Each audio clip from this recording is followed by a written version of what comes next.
Assalamualaikum warahmatullahi wabarakatuh. Perkenalkan, nama saya Alidia Kotibatul Umah dengan nomor NPM 210108103.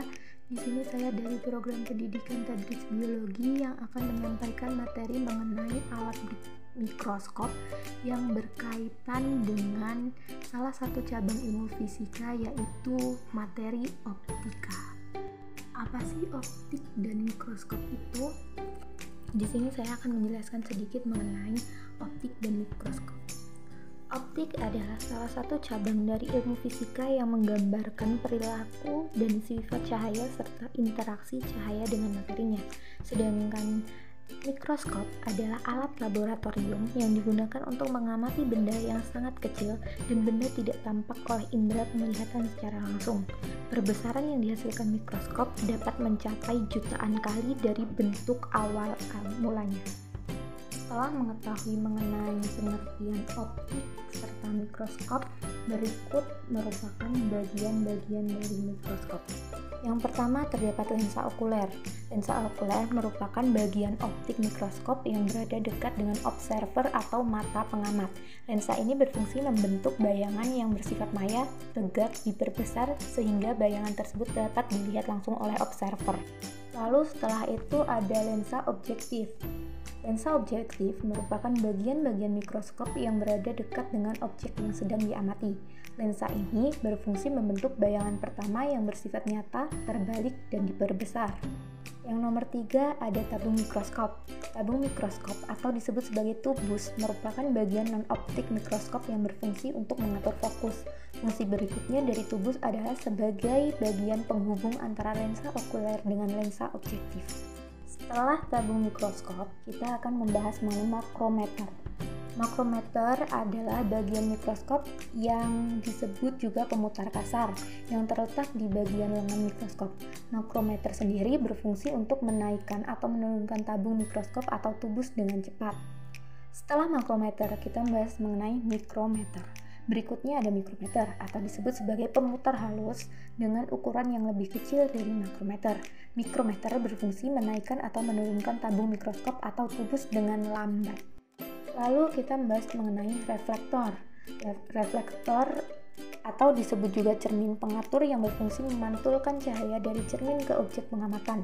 Reflektor sendiri terbagi dalam dua jenis cermin, yaitu saat kondisi cahaya yang dibutuhkan terpenuhi, maka menggunakan reflektor cermin datar. Sementara reflektor cermin cekung digunakan saat kondisi cahaya yang dibutuhkan kurang maksimal. Yang nomor 8, kita membahas mengenai diafragma. Diafragma atau dikenal juga sebagai pengatur cahaya adalah bagian mikroskop yang berada di bagian meja preparat. Diafragma sendiri berfungsi untuk mengatur jumlah cahaya yang masuk, sehingga observer bisa memfokuskan dan menentukan jumlah cahaya ke dalam objek pengamatan. Selanjutnya adalah kondensor. Kondensor merupakan bagian mikroskop berikutnya yang mana cara penggunaan bagian ini cukup diputar ke kanan, kiri, naik, atau turun sesuai kebutuhan observer. Kondensor sendiri berfungsi untuk mengumpulkan cahaya yang dipantulkan oleh cermin, kemudian memfokuskan cahaya tersebut sebagai penerangan pada objek yang sedang diamati. Setelah kondensor, kita membahas mengenai meja mikroskop. Meja mikroskop atau disebut juga meja kerja yang berfungsi sebagai alat dan tempat untuk meletakkan objek pengamatan. Sesuai fungsinya, meja kerja dilengkapi penjepit objek yang berfungsi memegang objek pengamatan agar tidak mudah bergeser selama proses pengamatan.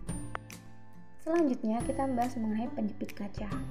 Meski pada meja kerja sudah dilengkapi penjepit objek, bagian mikroskop berikutnya yang wajib ada dalam pengamatan objek yaitu penjepit kaca atau flip.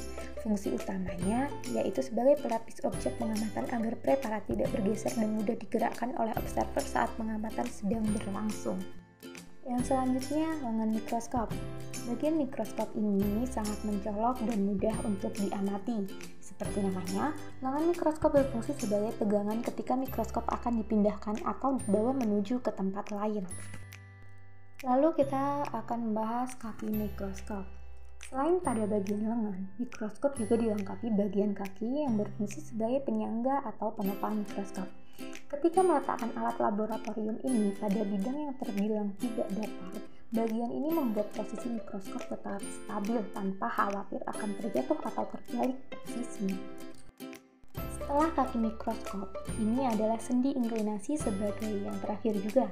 Bagian mikroskop yang terakhir ini dan dalam pengamatan ada sendi inklinasi atau disebut juga pengatur sudut.